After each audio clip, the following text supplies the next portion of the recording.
بسم اللہ الرحمن الرحیم نحمدہ و نصلی علی رسولہ الکریم اما بعد۔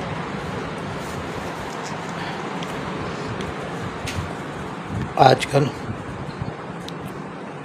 بارشوں کی کثرت کی وجہ سے اور سیلابوں کے آنے کی وجہ سے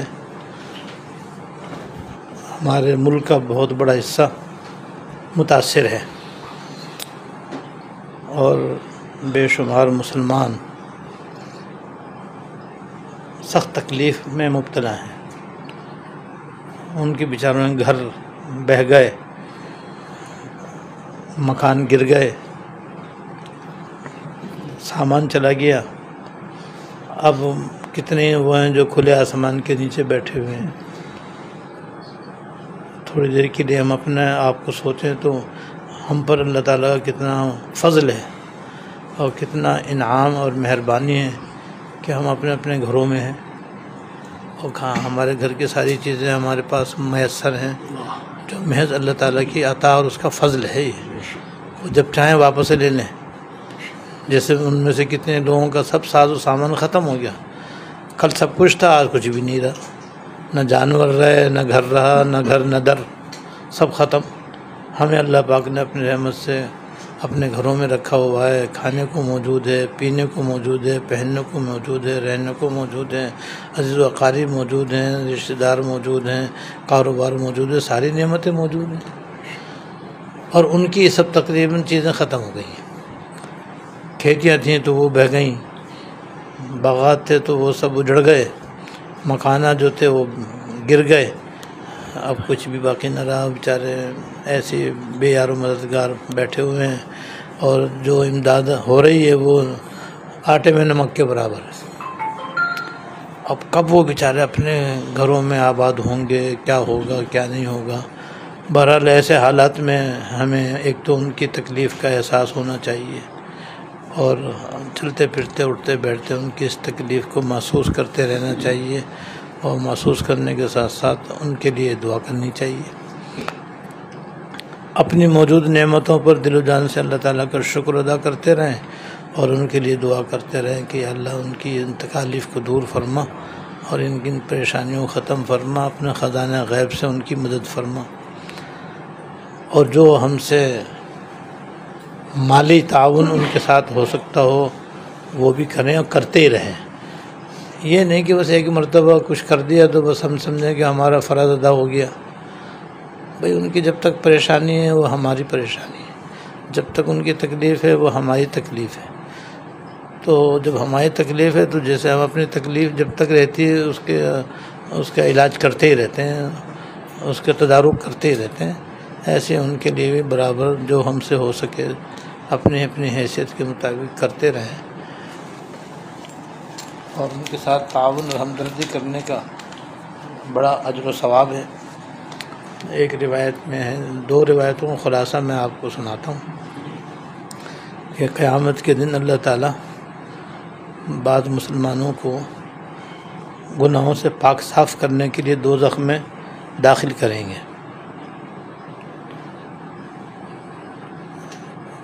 اور جب وہ گناہوں سے بالکل پاک صاف ہو جائیں گے تب ان کو دوزخ سے نکالیں گے، اور پھر ان کی سفارشیں ہوں گی اور ان کی شفاعتیں ہوں گی، اور شفاعت اللہ تعالیٰ قبول کر کے ان کی مغفرت فرمائیں گے اور دوزخ سے بری فرمائیں گے۔ تو ایک روایت میں ہے کہ اہل جہنم کی ایک جماعت کو دوزخ سے نکالا جائے گا اور وہ ایک صف کی شکل میں کھڑے ہوں گے اور جنتی ان کے پاس سے گزریں گے۔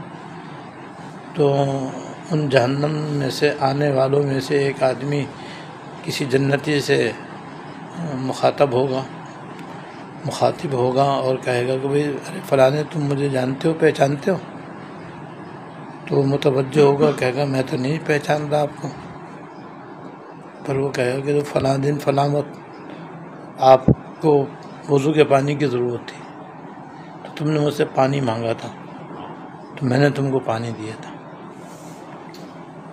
آج میرا آڑا وقت ہے، تم مجھے اللہ کی بارگاہ میں میرے لیے شفاعت کرو تاکہ اللہ تعالیٰ مجھ کو معاف کر دیں اور دوزخ سے ہمیشہ کے لیے بری کر دیں۔ تو یہ سن کر وہ شفاعت کرے گا اور اس کی شفاعت سے اس کی بخشش ہو جائے گی۔ ایسے ایک اور آدمی کسی جنتی سے بات کرے گا کہ بھئی تم مجھے جانتے ہو؟ میں کہوں جی میں جانتا تو نہیں ہوں، مگر آپ بتاؤ کیا بات ہے؟ کہا تو فلاں دن دنیا میں تم نے مجھے اپنے فلاں کام کے لیے بھیجا تھا، تو بھئی میں گیا تھا، میں نے تمہارا وہ کام کر دیا تھا۔ آج میرا بھی وقت ہے، آپ میرے لیے اللہ تعالیٰ سے سفارش کرو کہ اللہ تعالیٰ میری مغفرت کر دیں اور بخشش کر دیں۔ تو وہ شفاعت کرے گا اور اس کی بخشش ہو جائے گی۔ اور ایک روایت میں یہ ہے کہ ایک جہنمی کسی جنتی سے بات کرے گا اور اس سے کہا کہ بھئی دیکھو فلاں دن میں نے تم کو ایک گھونٹ پانی پلایا تھا، اب ایک گھونٹ پانی کی کیا حیثیت؟ ایک کپ میں بھی 3 گھونٹ آ جاتے ہیں، میں نے ایک گھونٹ پانی تم کو دیا تھا، تمہیں یاد ہو یا نہ ہو مجھے تو یاد ہے۔ تم ایسا کرو میری اللہ تعالیٰ سے سفارش کر دو تاکہ میری بخشش ہو جائے۔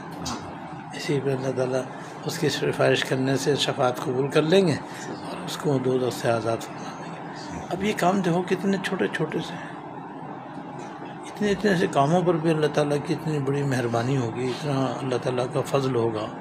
جب ہوگا تو بھئی یہ کمائی کا وقت ہے۔ اس وقت جو ہمارے مسلمان بھائی متاثر ہیں وہ تو بیچارے نا، ان کو تو کھانے کو بھی چاہیے، پینے کو بھی چاہیے، پہننے کو بھی چاہیے، رہنے کو بھی چاہیے، وہ تو سخت ہماری امداد کے محتاج ہیں۔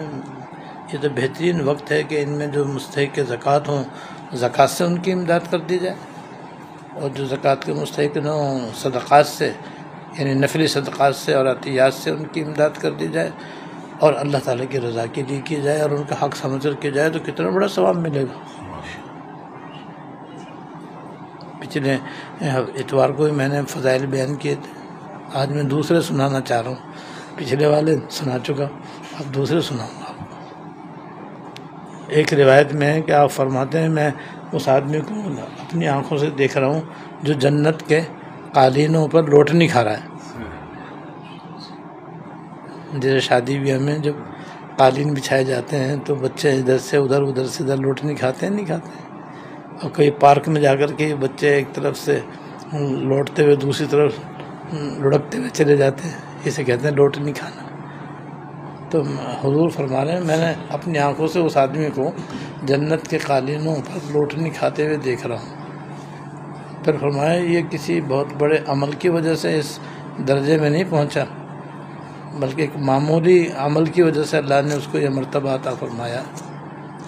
پھر فرمایا کہ دوہوں کے راستے میں ایک کانٹے دار درخت تھا، ایک کانٹے دار درخت تھا جس کی وجہ سے جب لوگ وہاں سے گزرتے تھے تو اپنے کپڑے بچا بچا کے گزرتے تھے، کہیں ایسا نہ ہو کپڑا پھنس جائے اور پھٹ جائے۔ تو اس نے دیکھا کہ لوگوں کو آنے جانے میں اس کی وجہ سے بہت تکلیف ہے، تو انہوں نے کراڑی لی اور اس کو جڑ سے کاٹ دیا۔ اس طرح سے لوگوں کی تکلیف دور ہوئی۔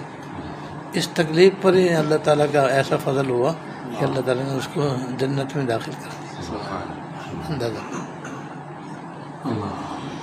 یہی فضیلت ایک شاخ، درخت کی شاخ کے متعلق بھی ہے کہ جب وہ درخت کی شاخ راستے پہ لٹکی ہوئی تھی، اب جو بھی وہاں جاتا تھا نیچے کر کے سر نیچے کر کے جاتا تھا۔ اس نے کہا بھائی لوگوں کو بڑی تکلیف ہے، انہوں نے وہ شاخ توڑ دی اور لوگوں کو آنا جانا جو ہے آرام سے ہو گیا۔ اسی پر اللہ تعالیٰ نے جنت اس کو عطا فرما دی اور جنت میں اس کو داخل کر دیا۔ اندازہ کرو۔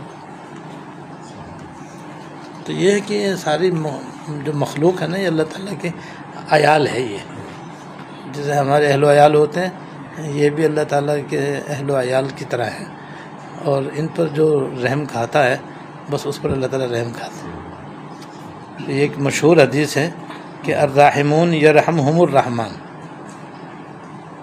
رحم کرنے والوں پر رحمان رحم کرتا ہے، رحم کرنے والوں پر رحمان رحم کرتا ہے۔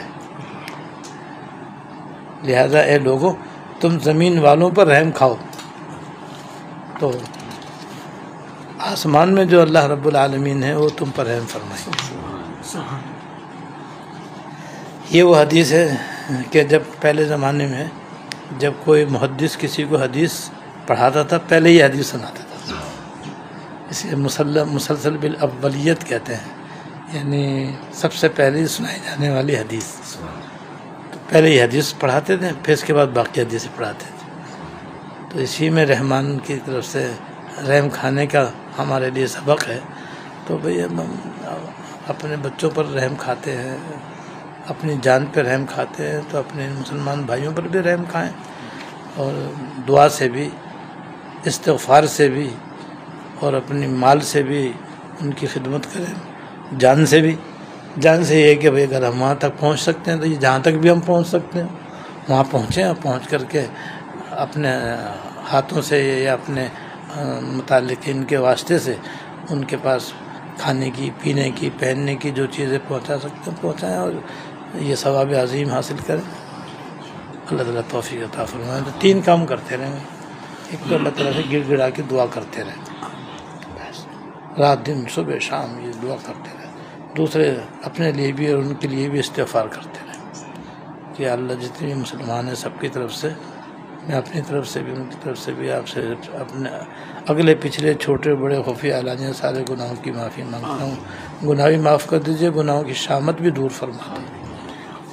تیسرے یہ کہ جو توفیق ہو ان کی خدمت کرتے رہیں تاکہ یہ ثواب ہم کو آسانی سے حاصل ہو سکے۔ اللہ تعالیٰ ہم سب کو توفیق عطا فرمائے۔ واخر دعوانا